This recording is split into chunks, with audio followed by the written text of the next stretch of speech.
Hi, I'm the Fuji X-100F. And I'm the Sony RX1R. And I'm the Leica Q2. Today on the Slanted Lens, we're going to compare these three cameras, walk-around cameras, as we walk around the streets of Pasadena. I'm really excited for this review. These are unique cameras, not typically what you'd find in a camera shop.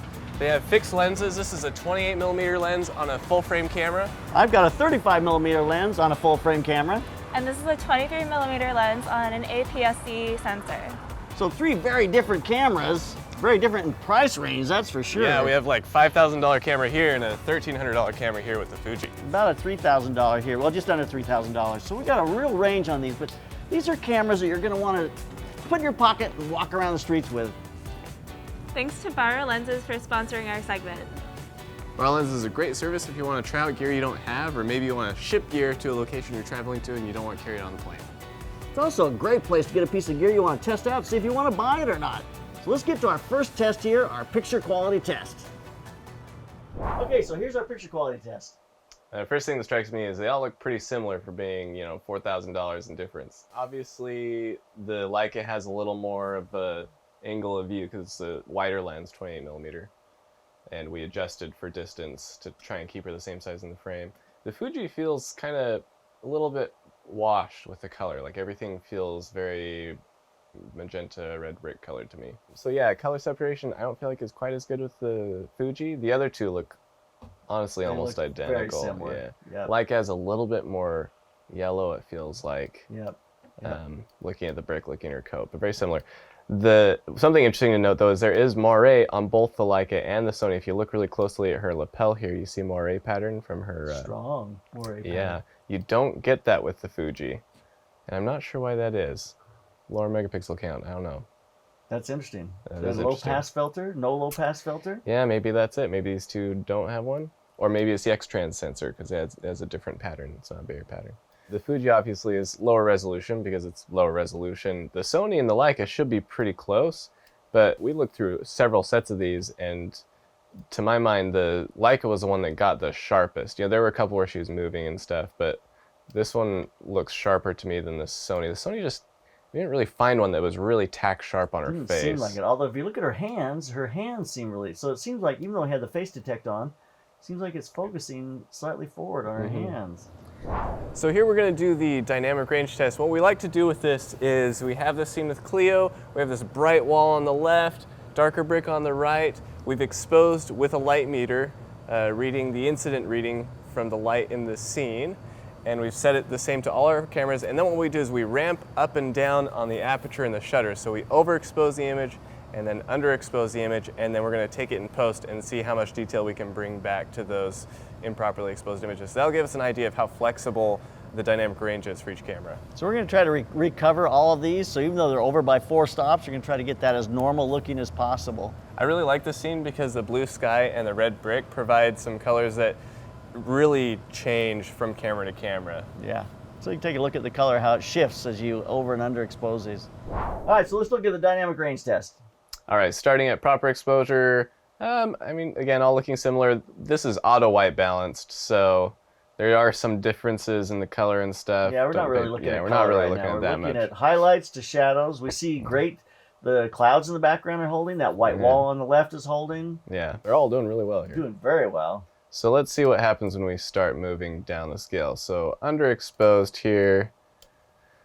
By 1 stop on a digital camera, you really shouldn't expect to see too much of a difference. If anything, it might get a little bit better.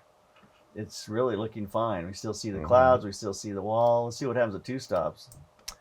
2 stops under. What we would expect to start to see is some grain in like the shadow side of her face, grain in her pants or hair, or on the right side of the image. And you definitely do start to see it. You do, but it's very, very pronounced with the Leica. It really is. It's very pronounced in her skin and on her face. This is at -2 stops. Yeah. I'll bet at -3 stops it's going to be very strong. The Sony's looking pretty good. I think it's is. holding better than the other two. It is. All right, -3 stops. Looking again at her face here. The Fuji's looking pretty bad. That Leica's pretty gritty, though the grain doesn't feel as big as it does on the Fuji. And the Sony is still doing nicely. Sony is holding much better than the Leica. The the Fuji, though, for being an APS-C sensor, Yeah. is really holding its own. Not well. quite a fair comparison. No, look at it compared to the Leica. I think the Leica, the grain looks much larger on the Leica. Neither of them are doing very well. -4 stops. I mean, this is pretty extreme. Look how the color shifts on the Leica. Really, Yeah. the Fuji and the Sony seem to be much better, but we're at -4 stops here. Yeah, but that Leica is shifting green a lot. Yeah. And you look at the brick, and it does shift that green-yellow. Let's go to +1 stop. All right, +1 stop. Sometimes these digital cameras will just blow out right away. I mean, you look at the Leica on the left side, that brick wall already starting to clip worse than the other two cameras. Yeah. Fuji seems to be doing really well, actually. Fuji's doing great. The Sony's doing pretty good. +2 stops. Okay, Leica's already fell off a cliff. The Sony kind of fell off a cliff too there. Yeah, I mean, everybody's kind of in everybody's trouble. not doing well. Her face is still fine on all three cameras, but I feel like the Fuji's definitely performing Look the at best there's no blue out of in the the three. sky left whatsoever. It looks black and white now on all three of them. I think the Fuji is holding the best with the I think highlights. you're right. I think it's doing the best. +3 stops. The Leica it clipped in her face first. Yeah. And the Fuji still, I mean, it's starting to get bad with the yellow, but not quite clipping. Same with the Sony. They're all pretty yellow at this point. Yeah. I mean, it's just starting to chrome. Mm-hmm. So at 4 stops are going to be... Yeah, of course. 4 stops is too much for any digital camera. Yeah. I would say the Fuji has a slight edge in the highlights, and the Sony has an edge in the shadows. The Leica didn't really hold that well for me. Now it's time for our autofocus test. I really love this test, actually. Really? What I do you like do. about it? I use autofocus all the time, and I like to see how these cameras respond. And so we're going to take a look at each one of these cameras as a person walks towards you, which is always the test, and see how they do. All right, so here's our autofocus test, and we had some trouble with this with the Leica. When we put it on high-speed drive, it wouldn't focus. So when you're in continuous focus with the Leica, it would track while you're half pressing the shutter, but as soon as you started to hold that shutter down for the high-speed drive, it would get the first photo and then just lock the focus. So we figured out if you set it just to medium drive or slow drive, then it will actually focus in between frames, and you'll get a continuous autofocus like you normally would on every other camera. I just was so disappointed in that. It makes you wonder why you have a high-speed drive if your autofocus won't track or work in high-speed drive. It really does. Having said that, once we got it to work on the medium drive, it seemed to work pretty well. And we're getting how many frames a second on the media drive? It's not bad. It's like, 4 frames, 5 frames, yeah, something 4 or like 5 that. frames, so it wasn't terrible. I mean, all of these are pretty acceptably sharp on that. Granted, we're not doing a huge move because it's such a wide-angle she wasn't lens. very far from us, But I would say 90% of those shots were usable. Yeah. So there's that. Looking at the Fuji, in the past, the Fuji X100 cameras haven't had the best autofocus, but it's been slowly improving over time. Lost one there. Yeah, it looks like we're losing a few here.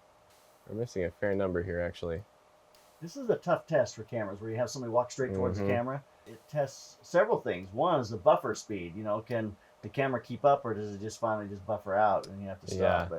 But I mean, the Fuji, you're probably losing a good third to a half of them. I would say at least half. I don't know. I'm not super impressed with that.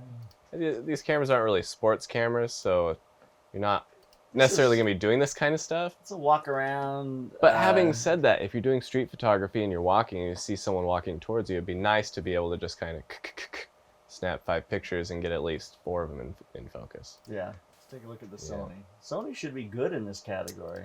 Sony usually is pretty good. Now this didn't have the eye detect, it's an older model. Yeah, just it had face detect. But it had face detect. And also the drive speed was a lot faster on the Sony too. We are definitely losing some. We're losing a bunch of them in the middle here. That surprises me. You know, honestly, the Sony's not really doing any better than the Fuji did. Not really, no. If anything, it feels like it did kind of the same or worse. When we were shooting it felt like it was tracking her face, but I mean, looking at these images, it didn't seem like it was doing as good of a job as we thought. Definitely older autofocus system than the newer Sony cameras that do really well. Yeah. Okay, so here's our ISO test. We started at 1600 because we want to jump into it, a little deep water here, and they all have some artifacting. Yeah. They really do, across the board. Fuji and the Leica seem to be a little worse than the Sony. It's kind of what we saw with regards to the underexposure. Underexposure, yeah. Bump up to 3200. This will probably give us a clearer picture right here. Yeah. 3200 is what divides the little cameras from the big cameras. Leica and Fuji are definitely faring worse than the Sony. They look very similar to each other, honestly. Yeah. So let's go now to 6400. 6400. You know, the benefit here, though, if you look at the color checker chart, is I feel like the colors are a little bit more washed out with the Fuji than they are with the Leica or the Sony. So the color does seem to be held better with the two cameras on the right. I don't feel like the Leica holds up when it comes to the ISO test. Yeah. I just don't. It seems like it's falling apart. It's like, I don't know, the Fuji's not doing that great. The Fuji's not doing that great either. The Sony's doing very well. The Sony seems like it has a stop advantage on the Leica. Compare 6400 on the Leica to 12,000 on the Sony. And I would say 12,000 on the Sony even still looks a little better than 6400 on the Leica. I don't know. They both look pretty bad. They both look pretty bad. Anyways, sad. The Sony does have a stop advantage, but the Leica does go up to 50,000 if you really want to. So this is 25,000 on the Leica and the Sony. Leica just looks terrible. It's just, it's an art piece. Sony's not looking great either. It's a pointless painting at this point. Overall, Sony definitely has an edge when it comes to ISO performance, but none of them are really phenomenal. About what you'd expect. All right, let's talk ergonomics. What do you think? Well, I feel like they go just like this, exactly the way they're laid out right here for me. And it's just, there was not much real estate on this. Oh my goodness. So hard to get a hold of it. So hard. I mean, you would think it's nice because it's so tiny, the little body, you just put it in your pocket, but the lens is pretty thick. So it doesn't really go in your pocket very well. And there's just nowhere to put your hands. So then we get to the Fuji, and it was like, okay, got enough real estate here. I like the little ridge that you get on the front here. It allows me to get a hold of it. And the ease of the use of the dials on this has always been the thing that I like the most about Fuji. It's really beautiful. It's just old school, you know, aperture, shutter, ISO. I love that you have access to all three of those main controls on dials on the body without pushing any buttons. It's awesome. And the way they're laid out is just so beautiful. I love how flat it is. I mean, this is a pretty nice lens for what it is, and it's just so skinny to the body. It takes up hardly any room at all. I used to travel with this a lot, and I loved it. If you want a pocket camera, this one does go in your pocket. The lens is flat, the camera is flat. It really is the one that gives you the best travel. My one thing about this, though, is I still feel like there are a bunch of buttons here that kind of get in the way a little. I mean, it's not a huge problem, but not a lot of real estate for my thumb to get a grip. I was going to say, that is the nice thing about the Leica, is it has almost no buttons anywhere. So you can just put your hand all over this thing. So I do like the Leica because of the simplicity. It has very few buttons. It is a bit of a downside. I wish that the ISO, you have to assign the ISO to the function button. I wish there was a dial or something that can control that. But I do like the simplicity. It is kind of sleek and elegant and wonderful to hold. The one thing I did find, though, is holding it one-handed after a while, my hand got kind of cramped because the lens is pretty big and heavy, so there's just a lot of weight. Unlike this, where you can get a grip on it, wave it around. There's a lot more weight with this, and so it is kind of hard to hold. I wish that this thumb divot here was further over or something. There were a couple other things, like I wish this dial on the side was. It's just awkward to reach when you're operating. When you have to take your hand off like that and move it all the way to the side, lose your like grip. You're gonna let go of it. Yeah, I feel like you're gonna drop it. There are a couple things like that. A couple little quirks that even the Leica has that I wasn't super happy with, but overall, I mean, it is a wonderful experience. It's like a Mac, you know. It's definitely a nice experience. There's no doubt about that. You do have on this, and I thought we should bring it up. It has this little rangefinder. I know, it's so funny. On the Sony, which is just awesome. Just a little up periscope here. You can take a picture. It's actually not bad. I kind of like that rangefinder. No, it's really kind of nice here. It really is. What did you think of the cropping? Digital cropping. So it is a weird and funny idea, but I kind of like it because here's the thing. This is a 28mm lens, but it's a 47 megapixel sensor. So we took a couple photos this way. If I punch into the 35mm crop setting, I still have more resolution than this guy has, which is interesting. So that's worth noting. It's just fun to have. If you don't really mind losing the resolution, you can kind of get JPEGs that are zoomed in. But the reality is, it's just cropping in. I mean, you can take the picture in a wide and crop in when you get into Photoshop, and it's going to do the same thing. I would definitely make sure you're shooting RAW and JPEG when you do that, so you get the full-scale RAW image. Absolutely. I think this is the best lens of the three. I like that it goes to a 1.7. I like the tactile nature of the lens. Here's one thing, when you're doing manual focus, you're actually manually focusing the glass. It's impossible to do manual focus on the Fuji because the ring is so tiny, so tiny. And even the Sony, it's an electronic manual focus mechanism. Yeah. So if you're into manual focus, this is definitely the tool, and it has a really beautiful punch-in assist, or you can do peaking, but then this has the cool, I mean, there are points to all of them, except ergonomically, I don't really like the Sony. That was your least favorite? My least favorite. It's the smallest of all of them. Yeah. And I think because of that, it really just has the toughest problems with real estate. So it does have a full frame sensor though, so there's something to be said for There's that. a lot going on in this little tiny camera. If you want a camera just to put in your pocket and to get some nice images that you could use for, you know, a lot of purposes, this is a pretty nice camera. I mean, but it's still $3,000. Still $3,000. Not a cheap date, man. Honestly, if it were me, I would either get the Fuji because it's just $1,300. You know, it gets the job done. It's super small, light, or I would just skip the Sony and go straight to the Leica, spend the extra $1,800 and get, you know, the Ferrari. Because then you can say, I own a Leica. What about you? For me, I just, you know, my problem is it's too expensive. And the image didn't quite stand up. It didn't blow me away. The image wasn't better than the Sony.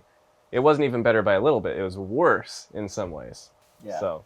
And the Sony here, it's a great little camera to put in your pocket and carry around. But if I had to go with that camera at that price, I'd buy an A7R III. Yeah. Or I'd buy an A7 III.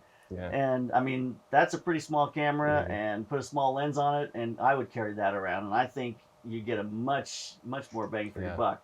I mean, it's not as high megapixel count as this camera has. No. But so much more versatile, and the autofocus is better, and so that's probably the route I would go. I find these three cameras a very interesting niche in the market. Yeah. So I don't know. I feel like maybe the Fuji might be the best option just because it's a budget option and gets the job done for what you want. But then again, the image wasn't the best out of it. Yeah. It did lag. It wasn't the very best. All right, so there's three cameras. You decide which one works best for you, and leave your comments below. Let us know what you think about these cameras and the one that you would choose, and keep those cameras rolling. And keep on clicking.